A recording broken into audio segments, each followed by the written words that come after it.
আসসালামু আলাইকুম ভিউয়ার্স, আশা করছি সবাই ভালো আছেন। আজকে চলে আসলাম আপনাদের সামনে আবারও নতুন একটা ভিডিও নিয়ে। ভিডিওটা করতে যেয়ে আমি নিজে অনেক মজা পেয়েছি, আশা করছি আপনারাও অনেক মজা পাবেন ভিডিওটা দেখলে। So let's start the video.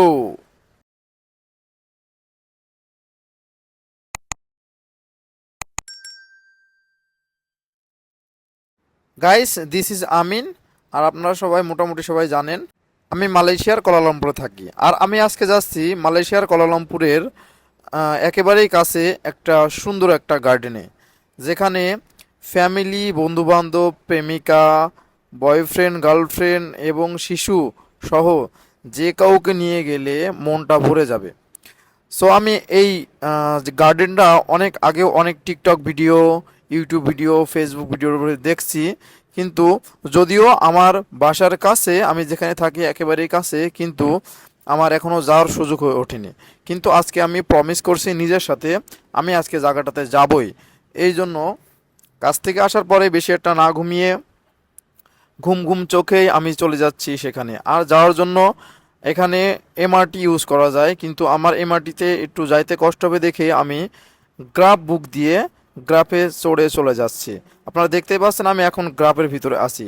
আর এই রাস্তাটা যেই দিক দিয়ে যাচ্ছে গার্ডেনের আশেপাশে দিয়ে, সত্যি বলছি অনেক মনোরম পরিবেশ এবং অনেক সুন্দর লাগছিল। চারিদিকে একেবারে গাছপালাতে ঘেরা, সুজলা সুফলা, শস্য শ্যামলা, এরকম একটা ব্যাপার। তো আমি জানালার ফাঁক দিয়ে গাড়ির ভিতরে বসে বসে এই পরিবেশের এই সৌন্দর্যটা উপভোগ করছিলাম। আর এই গার্ডেনে যাওয়ার সময় আমি একটা জিনিস ফলো করলাম, রাস্তাটা এত পুশিং, মানে এত আঁকাবাঁকা, যেন মনে হচ্ছে যেন একই জায়গাতে গাড়িটা শুধু ঘুরছে আর ঘুরছে, একই জায়গাতে গাড়িটা শুধু ঘুরছে আর ঘুরছে। বাট এই রাস্তাগুলো এরকম পাহাড়ের ঢাল দিয়ে, আঁকাবাঁকা পথ দিয়ে চলছিল গাড়িটা। আর চারিপাশে আর চারিপাশে আপনারা দেখতেই পাচ্ছেন সবুজের সমারোহ, অনেক সুন্দর গাছপালা।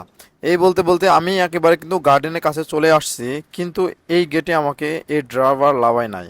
ড্রাইভারটা অনেক ভালো ছিল, কারণ আমাকে লাভাইছে এই গার্ডেনে একেবারে শেষ প্রান্তে, যাতে আমি শেষ থেকে একেবারে শুরু পর্যন্ত ঘুরে ঘুরে সব দিকে দেখতে পারি। বলতে বলতে গল্প করতে করতে একেবারে শেষ মাথায় যেই গেটটা আছে ওই গেটের কাছে আমাকে লাভাই দিবে। নর্মালি মালয়েশিয়াতে যে কোনো সময় বৃষ্টি হতে পারে, কিন্তু আমার হয়তো বা কপালটা ভালো আছে, আজকে অনেক পরিবেশটা সুন্দর, চারিদিকে রোদলাময় পরিবেশ, বৃষ্টি হচ্ছে না। সো আমার জন্য ঘোরাফেরা অনেক ভালো হবে। এই বলতে বলতে আমি একেবারে গেটের কাছে চলে আসছি। Actually today is public holiday in Malaysia, Selangor. That's why যারা কোলালামপুর এবং কোলালামপুরের আশেপাশে থাকে তারা সব এই বোটানিক্যাল গার্ডেনে ভিড় করেছে। ও, বলতে বলতে তো বলেই দিলাম, the place name is botanical garden, Malaysia, Kuala Lumpur. So যারা কোলালামপুর বা কোলালামপুরের আশেপাশে থাকেন, তারা যদি সময় সুযোগ পায় তারা অবশ্যই জানো এই বোটানিক্যাল গার্ডেনে একদিনের জন্য হলেও ঘুরতে আসে। কারণ এই গার্ডেনটা এতটাই সুন্দর, এতটাই মনোরম পরিবেশ এবং এতটাই প্রাকৃতিক যে এখানে আসলে যে কারোর মন ভালো হইতে 5 থেকে 10 মিনিট সময় লাগবে আমি মনে করি। যেহেতু আমি এখানে ঘুরে আসছি একবার, তাই এখানে আশেপাশে দেখাই যাচ্ছে আমার আশেপাশে তারা তাদের ফ্যামিলি সহকারে ছোট ছোট বাচ্চাদের সাথে করে এখানে ঘুরতে আসছে। আর এইগুলো দেখলে অনেক ভালো লাগে। সো আমি আস্তে আস্তে হাঁটা শুরু করলাম। অ্যাকচুয়ালি আমি এই গার্ডেনের ম্যাপের সন্ধানে ঘুরছি, কারণ আমি এখন কোথায় আছি আমি নিজেও জানি না। এই হাঁটতে হাঁটতে আমি সত্যি সত্যি আমার সামনে আমি একটা ম্যাপ দেখতে পারলাম, যাতে আমি এই গার্ডেনটা সুন্দরভাবে ঘুরতে পারি এবং গাইড করতে পারি। এই জন্য আমি এই ম্যাপের কাছে চলে আসছি এবং সুন্দরভাবে দেখলাম আমি কোথায় আছি এবং আমি কোথায় যাব। সো এটা হচ্ছে মালয়েশিয়ার প্রত্যেকটা গার্ডেনে একটা ম্যাপ আছে, এবং মালয়েশিয়ার প্রত্যেকটা নাইস প্লেসে, সুন্দর প্লেসে ম্যাপ অফকোর্স থাকে। তো ওই ম্যাপ অনুযায়ী চললে আপনি হারাইবেন না এবং সুন্দরভাবে ঘোরাফেরা করতে পারবেন। এই হচ্ছে ব্যাপার। আর যারা এখানে আসতে চান তাদেরকে আমি আগে বলে রাখছি, আপনারা যারা কুয়ালালামপুরে থাকেন তারা ইচ্ছা করলে এমআরটি ইউজ করতে পারেন। আবার যদি এমআরটি না ইউজ করতে চান তাহলে গ্রাফ ইউজ করতে পারেন। গ্রাফে ভাড়া আসে অনলি 10 থেকে 15 রিঙ্গিত। কারণ গ্রাফের ভাড়াটা আপনারা সবাই জানেন সবসময় ওঠানামা করে। তো আমার কাছে এখন লাগছে আজকে 12 রিঙ্গিত অনলি, যেহেতু আমি মালয়েশিয়ার কুয়ালালামপুরের বুকিত বিন্তাং এরিয়াতে থাকি। সেখান থেকে আমার ভাড়া লাগছে অনলি 12 রিঙ্গিত। সো আমি হাঁটতে হাঁটতে চলে যাচ্ছে এখন জঙ্গলের দিকে। আশেপাশে দেখতেই পাচ্ছেন অনেক ছোট ছোট বাচ্চা কাচ্চা আছে, তারা অনেক রকম খেলাধুলা করছে তাদের মা বাবাদের সাথে, এক এক কথায় যা বলে ফ্যামিলির সাথে। তো আমার যেন কিছুক্ষণের জন্য মনে হলো আমি যেন ছোটবেলায় চলে যাচ্ছি, কারণ চারিদিকে শুধু কিচ্ছি কিচ্ছি ছোট ছোট বাচ্চা কাচ্চা। সো আর আশেপাশে দেখতে পাচ্ছেন ছোটদের খেলাধুলা করার জন্য অনেক সুন্দর সুন্দর রাইড আছে। সো আমি একটু খেলাধুলা করার জন্য প্রস্তুতি নিচ্ছি, কিন্তু আমার মাঝে মাঝে লজ্জাও করছে, শরম করে আমার আর কি। কিন্তু কি করব, আমার মন চাই যে একটু ছোটোবেলায় চলে যেতে। এই জন্য আমি ট্রাই করছি ছোটোবেলায় যাওয়ার জন্য। দেখা যাক কি হয়। আশেপাশে চারিদিককে আমি ভালো করে দেখে নিচ্ছি যে আমাকে কেউ ফলো করছে কিনা।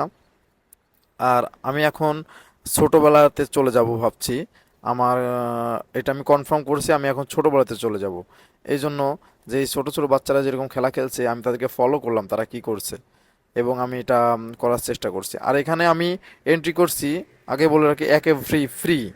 আসলে বিদেশে কেউ কাউকে ফলো করে না, আর আমাকে কেউ ফলো করছে না, এই জন্য আমি একটু ছোট বাচ্চারা যেভাবে খেলাধুলা করছে সেরকম আমি একটু খেলাধুলা করলাম, নিজে একটু আনন্দ উপভোগ করলাম। কারণ আমি এখানে আসছি, আগে বলে রাখি, মানুষ কোনো সুন্দর প্লেসে যায় বা গার্ডেনে যায় আনন্দ করার জন্য, আমিও সেই আনন্দটা উপভোগ করার জন্য চেষ্টা করছি। কিন্তু এখানে বড়দের প্লে করার জন্য কোনো রাইড নাই।